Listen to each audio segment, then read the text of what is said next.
has a way of hiding secrets. 30 years is long enough for a killer to believe he's gotten away with it. Long enough for a family to lose hope. Long enough for the world to forget. But time also has a way of revealing truth. This is the story of how science, patience, and one detective who refused to let go brought a ghost out of the shadows. It's November 14th, 2024. A Thursday morning in Tacoma, Washington, Tori. A 58-year-old man is drinking his coffee, reading the news on his tablet. His wife is making breakfast. Their grandchildren's photos smile from the refrigerator. It's ordinary, peaceful even. He has no idea that in exactly 47 minutes, his life as he knows it will end. Because 300 miles away, in a small police station in Riverside, Oregon, Detective Sarah Chen is holding a piece of paper. Her hands are shaking, not from fear, from something else. Something she hasn't felt in the 5 years since she inherited this case. Hope. Wait. The DNA match came back. After 3 decades of silence, they finally have him. Let me take you back. Back to 1994. Before smartphones. Before social media. Before DNA databases could reach into the past and pull out truth. It's September 23rd. A Friday night in Riverside. A town of 12,000 people nestled in the Cascade Mountains. The kind of place where people still leave their doors unlocked. Emma Rose Martinez, 23 years old. Recent college graduate with a degree in elementary education. By all accounts, she was the kind of person who lit up a room. Not in the loud way. In the quiet way. The way that makes people feel seen. Her students at Riverside Elementary loved her. She'd been teaching for exactly 14 months. That Friday, Emma had plans. Simple plans. Dinner with her younger sister Rebecca, at their favorite spot downtown. Thai food. They met every Friday. It was their tradition. Started when Rebecca was still in high school. Emma was always on time. Always. So when 7 o'clock became 7:15, then 7:30, Rebecca knew something was wrong. Emma's apartment was a 10-minute walk from the restaurant. Rebecca went there first. The door was locked. Emma's car was in the parking lot. Her purse was visible through the window, sitting on the passenger seat. Everything looked normal. But Rebecca couldn't shake the feeling in her stomach. The one that tells you the world has tilted off its axis. By 8:30, Rebecca had called the police. By 9, they'd entered Emma's apartment with the building manager. The scene inside would haunt investigators for 3 decades. There were signs of a struggle. Emma's keys on the floor. A broken picture frame. Her phone. Dead battery. On the kitchen counter. But Emma was gone. In a small town like Riverside, a missing person case detonates like a bomb. Within hours, the entire community knew. Volunteer search parties formed before sunrise. Hundreds of people combing through forests, checking abandoned buildings, knocking on doors. Everyone knew Emma. Everyone wanted to help. Everyone was terrified of what they might find. Detective James Morrison caught the case. 20-year veteran. Seen his share of darkness. But this one felt different. The apartment told a story, but it was a story written in whispers. No forced entry. No evidence of a weapon. But blood evidence was found. Not much. Droplets near the door. And something else. Something that would become crucial 30 years later. Under Emma's fingernails, forensic techs found skin cells. She'd fought back. Crashed her attacker. In 1994, DNA technology was still in its infancy. They could extract it. They could store it. But the databases were small, limited. The profile they developed didn't match anyone in the system, so they filed it away, hoping, waiting, praying that someday.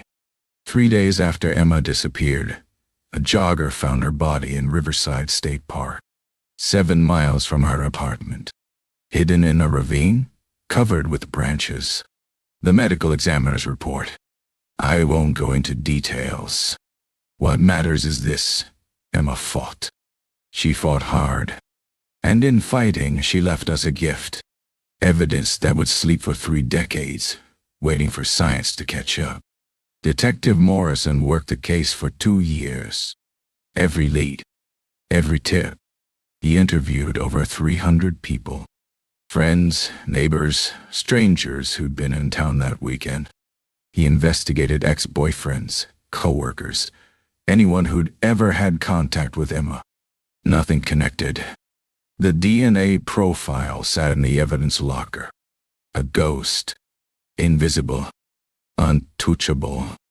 Cases go cold not because investigators stop caring. They go cold because leads dry up. Witnesses move away. Memories fade. Life continues. Detective Morrison retired in 23. The Emma Martinez case was the one that haunted him. The one he'd tell his replacement about with tears in his eyes. He died in 2017. He never knew that justice was coming. For the Martinez family, time didn't heal. How could it? Emma's sister Rebecca got married, had children, named her daughter Emma. Every birthday, every holiday, every Friday at 7 o'clock. The absence was a presence. Rebecca became an advocate for victims' families. She refused to let her sister become just another cold case statistic. Another file gathering dust. Every few years, Rebecca would call the police department. Is there anything new? Any updates? The answer was always the same. We haven't forgotten. We're still looking. But the truth was darker than that. By 2015, the case file had been transferred to storage. Active investigations took priority. Riverside had a small force, limited resources. Emma's killer had become a ghost story. But science doesn't sleep. While Emma's case gathered dust, something revolutionary was happening. Genealogy. The same technology people used to find their ancestors was being adapted for forensics. If you couldn't match DNA directly to a criminal, maybe you could match it to their relatives, their cousins, their distant family members who'd spit in a tube looking for their heritage. In 2018, this technique caught the Golden State Killer, a man who'd terrorized California for decades. The case made headlines. More importantly, it gave hope to families like the Martinezes. Rebecca saw the news. She called the Riverside Police Department the next day. She asked a simple question. Can you do this for Emma? The answer would take time. But it would be yes. Detective Sarah Chen joined Riverside PD in 2019. She was young, ambitious, and she had a personal connection to cold cases. Her own aunt had disappeared in the 1980s. Never found, never solved.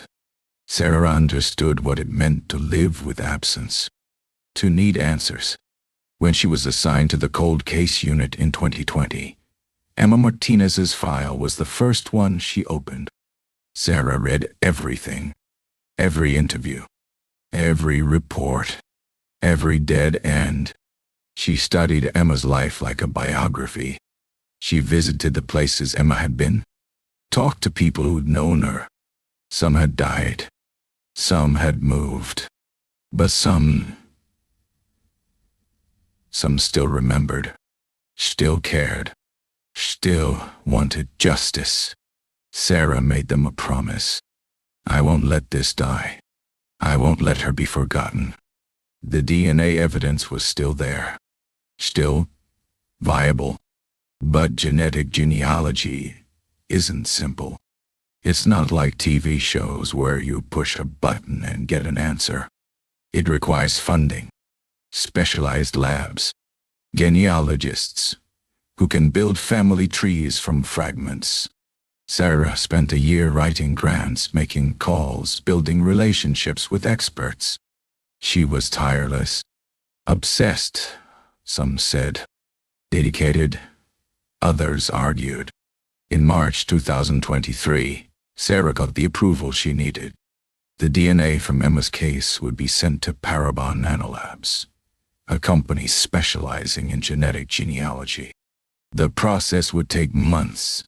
Upload the profile to genealogy databases, find matches, build family trees, narrow down suspects. It was painstaking work. Detective work for the digital age. Sarah checked her email every day. Waiting. Wait. September 23rd, 2023. 29 years to the day since Emma disappeared. Sarah stood at Emma's grave. She does this every year now. Brings flowers. Updates Emma on the case. Some might call it strange. Sarah calls it accountability. We're close, she whispered to the headstone. I can feel it. She didn't know how close. The genealogist report was already in her inbox. She just hadn't checked yet. The genetic genealogy report came back with 17 potential matches. Distant cousins, third, fourth, fifth degree relatives, people who'd uploaded their DNA to Ancestry websites, hoping to find family, never imagining they'd help catch a killer. The genealogists built family trees, hundreds of hours of work, tracing bloodlines back generations, then forward to the present day. By January 2024, they'd narrowed it to 3 men, all living in the Pacific Northwest, all the right age, all with some connection to Riverside in 1994. Sarah's hands shook as she read their names.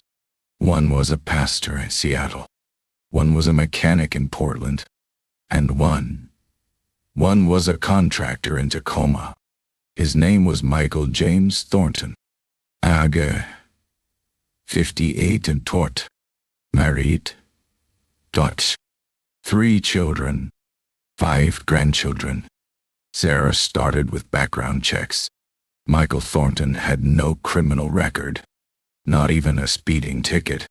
He'd lived a quiet life, worked for the same construction company for 32 years. Little league coach. Church volunteer.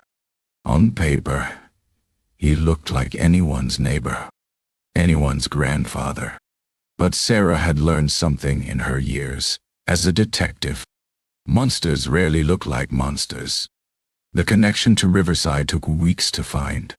In September 1994, Michael Thornton's construction company had been contracted to renovate the Riverside Community Center. He'd been in town for 3 weeks, living in a motel 6 blocks from Emma's apartment. The construction ended September 22nd, one day before Emma disappeared. He checked out of the motel September 24th. The day after, she was reported missing. But genetic genealogy isn't enough for a conviction. It's a tool, a signpost. You still need direct DNA evidence. Sarah needed a sample from Michael Thornton himself. Legally obtained. Consensual would be ideal. But she had another option. Abandoned DNA dye. Anything someone leaves in public. A coffee cup. A cigarette butt. A discarded napkin. It's not illegal to collect. And in this case, it might be the only way. In October 2024, Sarah took a trip to Tacoma. She sat in her car outside Michael Thornton's favorite coffee shop. She watched him order, watched him sit by the window, reading his newspaper, drinking his latte, watched him throw the cup in the trash on his way out. She waited 10 minutes. Then she walked in, retrieved the cup, bagged it, labeled it, sent it to the lab. The wait began again. DNA analysis takes time. Weeks, sometimes months. Sarah tried to focus on other cases, but Emma's face was always there.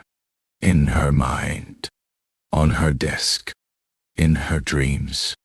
She thought about Rebecca, who'd been waiting 3 decades. About Emma's parents, who'd both passed away never knowing who killed their daughter. About Detective Morrison, who died with this case unsolved. The weight of all that time, all that grief, it was crushing. November 13th, 2024. A Wednesday afternoon. Sarah's phone rang. The lab. She answered on the first ring. The forensic analyst's voice was calm, professional, but Sarah could hear something underneath. Excitement. Vindication. Contadadis. Dedication. Detective Chen, he said. We have a match. 13.9 billion to 1 probability. It's him.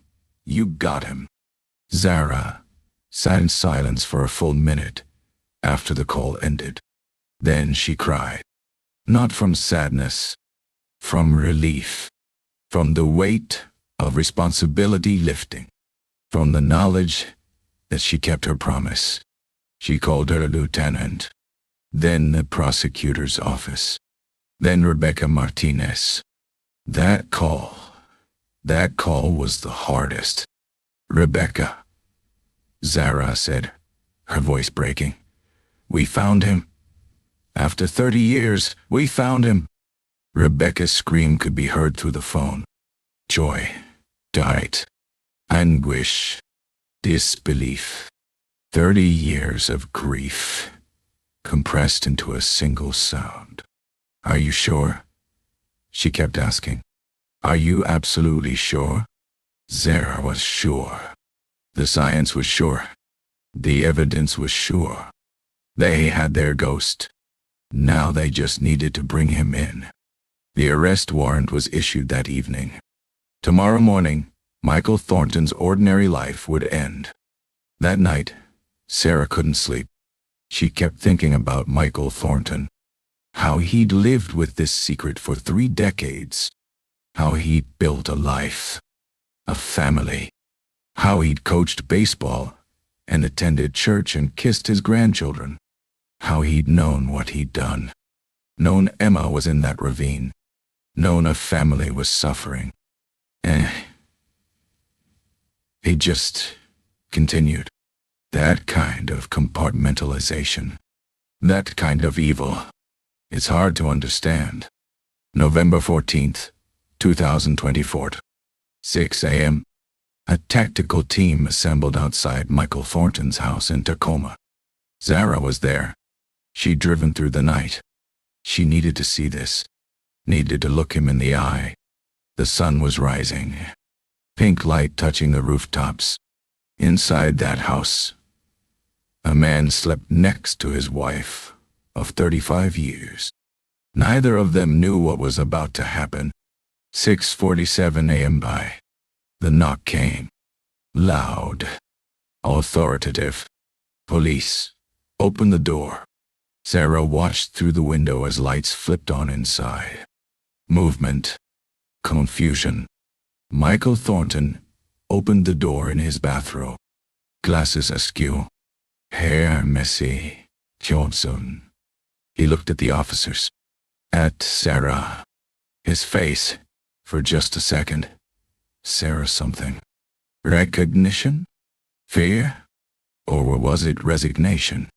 The look of a man who'd been waiting 30 years for this moment. Michael James Thornton, you're under arrest for the murder of Emma Rose Martinez. The words hung in the air. His wife appeared behind him. What? There must be a mistake. Michael, what are they talking about? But Michael didn't protest, didn't ask questions, didn't claim innocence. He just held out his hands for the cuffs. Silan, Dortiatin, Isilunwai, Simdai, Dodotu, as if he'd known this day would come, as if maybe part of him wanted it too. In the car ride to the station, Michael stared out the window. And Sarah's in the back seat with him. Standard procedure. She wanted to ask him why. Why Emma? Why that night? Why did he let her family suffer for 3 decades? But she stayed quiet. Let the silence sit. Sometimes silence speaks louder than questions. Sometimes monsters have nothing to say that matters. The interrogation lasted 6 hours. Michael's lawyer arrived, advised him not to speak. But Michael wanted to talk. Not about remorse. He never claimed remorse. But he wanted to explain, to clarify details, to correct the record, as if precision mattered more than humanity. He admitted to being in Riverside, to seeing Emma, to following her, to what came after. His voice was flat, mechanical, dotsiken, madya, like he was describing someone else's actions. The trial is scheduled for March 2025. But the outcome isn't in doubt. The DNA doesn't lie. Michael Thornton's confession is on tape. Rebecca Martinez sat in the police station and listened to it. All of it. She needed to hear his voice. Needed to know. When it was over, she thanked Sarah. Hugged her. Emma can rest now, she said. We all can. Michael Thornton's family is shattered. His wife filed for divorce. His children won't speak his name. His grandchildren will grow up knowing their grandfather is a murderer. That's a legacy. A different kind of haunting. Some people say we should feel sorry for them. Maybe. But Sarah thinks about Emma's family. About 30 years of not knowing. Of hoping. Of suffering. She saves her sympathy for them. This case changed something in Riverside. There are other cold cases now being reviewed. Other DNA samples being sent for genetic genealogy. Other families who've been waiting decades. Sarah has become something of a specialist. Other departments call her. Ask for advice. She gives it freely. Because she knows what it means to need answers. To need justice. To need closure. Emma Rose Martinez would have been 53 years old today. She might have had children. Grandchildren. Daughter. A career spanning decades. She might have changed lives. Shaped futures. Made the world a little brighter. We'll never know. What was taken from her can't be returned. But what we can do, what we must do, is remember and ensure that justice, however delayed, still arrives. Time is a strange thing. It heals. It hides soties. It reveals. 30 years ago, Michael Thornton thought he'd gotten away with murder. That time would erase evidence. That silence would protect him. He was wrong. Because time also brings progress. New technology. New techniques. New people who refuse to let the dead be forgotten. There's a lesson here. Not a comfortable one. Evil doesn't always look like we expect. It doesn't always announce itself. Sometimes it wears a bathrobe and drinks coffee and coaches Little League. Sometimes it hides in plain sight for 30 years. But here's the other lesson. The truth has patience. Justice has patience. And there are people like Detective Sarah Chen who won't let that patience be wasted. Emma Rose Martinez's name is carved in granite now at Riverside Memorial Park. Underneath, new words were added last month. Justice served. November 14th, 2024. Rebecca visits every Friday. Still keeps their tradition. Still brings Thai food. Sits by the grave and talks about her week. About Emma's niece who's named after her. About how the world has changed. About how some things never do. If you're listening to this, and you have information about an unsolved case, a cold case, something you've kept quiet for years, know this: science is coming. Technology is advancing. What seems buried will surface. What seems forgotten will be remembered. It might take time, but time is patient, and so is justice. Emma Rose Martinez waited 30 years, but she got her justice. They all do. Eventually. This has been the story of Emma Rose Martinez, and of how one detective refused to let her become just another ghost. Remember her name. Remember them all.